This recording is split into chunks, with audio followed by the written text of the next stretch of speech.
हर दिन एक भिखारी दरवाजे के पास आकर भीख मांगता था और घर का मालिक हमेशा घर के बाहर आते ही उसे देख कर जाया करता।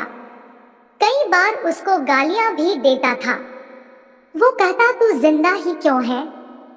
पूरी जिंदगी ऐसे ही भीख मांगेगा क्या? धरती का बोझ क्यों बना बैठा है? और कभी कभी तो उस भिखारी को गुस्से में वह धक्का भी मार दिया करता। इतना कुछ हो जाने के बावजूद भी भिखारी के मुंह से सिर्फ यही निकलता कि भगवान तुम्हारे पापों को माफ करे। एक बार सेठ को धंधे में बड़ा नुकसान होने की खबर मिली। सेठ बहुत परेशान था कि तभी उसके दरवाजे पर वही भिखारी आया। गुस्से में अपना आपा खोते हुए सेठ ने उस भिखारी को पत्थर से मारा। पत्थर लगने के कारण भिखारी का सर फूट गया और उसके सर से खून बहने लगा। फिर भी दर्द से कराहते हुए भिखारी ने इतना ही कहा, भगवान तुम्हारे पापों को माफ करे। भिखारी वहां से चला गया। सेठ सोच में पड़ गया कि मैंने भिखारी को पत्थर मारा, फिर भी उसने सिर्फ प्रार्थना की। सेठ का मन और गुस्सा शांत हुआ। भिखारी का रहस्य जानने के लिए सेठ ने भिखारी का पीछा करना शुरू कर दिया। भिखारी जहां जहां जाता सेठ उसके पीछे पीछे जाता। सेठ देख रहा था कि कोई उसको खाना देता, कोई उसको मारता, कोई अपमानित करता तो कोई गाली देता।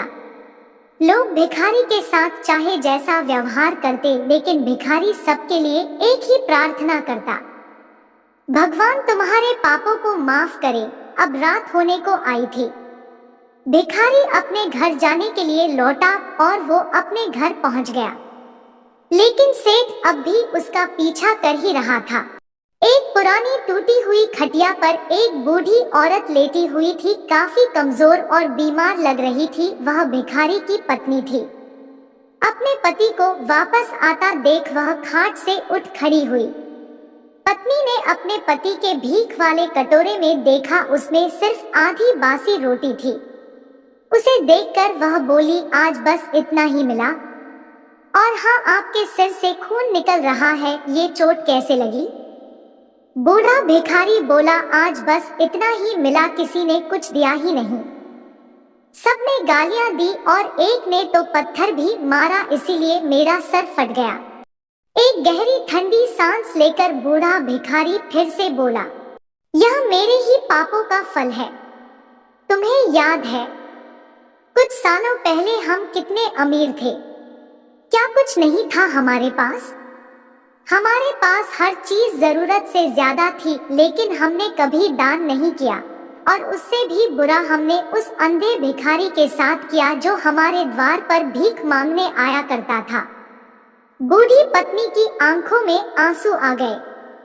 वह बोली, हाँ, हम उस बेचारे अंधे के साथ बहुत बुरा करते थे, उसका अपमान करते थे, उसे खाने के लिए रोटी की जगह कागज दिया करते, उसका मजाक उड़ाया करते और कभी कभी मारा भी करते।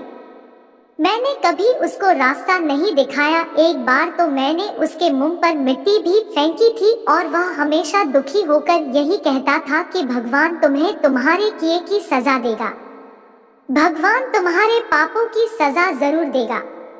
उसका श्राप सच हुआ और हम इस दुख भरी जिंदगी में आ गए।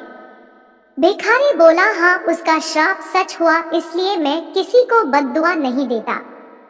चाहे कोई मेरे साथ कैसा भी बर्ताव करे, मैं हमेशा उसके लिए प्रार्थना करता हूँ। मैं नहीं चाहता कि कोई भी हमारे जैसे जिंदगी का अनुभव करे, किसी को भी हमारे जैसे दुखों का सामना करना पड़े। वो नहीं जानते कि वह कितना बड़ा पाप कर रहे हैं, इसलिए अनजाने में हुए पाप की ऐसी सजा किसी को भी मिले, मैं नहीं चाहता। सेठ वहीं पर छुपकर यह सारी बातें सुन रहा था। अब उसे सब कुछ समझ में आ गया था। भिखारी और उसकी पत्नी ने वह आधी रोटी मिल बांट कर खाए और भगवान को धन्यवाद बोलकर सो गए। अगले दिन वह भिखारी रोज की तरह फिर से भीख मांगने को निकल गया, लेकिन आज के दिन कुछ अलग ही हुआ भिखारी के लिए। आज तो सेठ के घर के पास जाते ही सेठ ने पहले से ही गरम रोटियां उसके लिए निकाल कर रखी थी। उसे देते हुए सेठ विनम्रता से बोला, माफ कर दीजिए बाबा, मुझसे बहुत बड़ी गलती हो गई। उस बूढ़े भिखारी ने बोला, भगवान तेरा भला करे। बस इतना कहकर वह भिखारी आगे निकल गया। इसलिए दोस्तों, सिंपल सी बात, आदमी चाहे किसी के बारे में बुरा करे या भला करे, लेकिन भगवान सिर्फ कर्म के हिसाब से ही उसको फल देता है।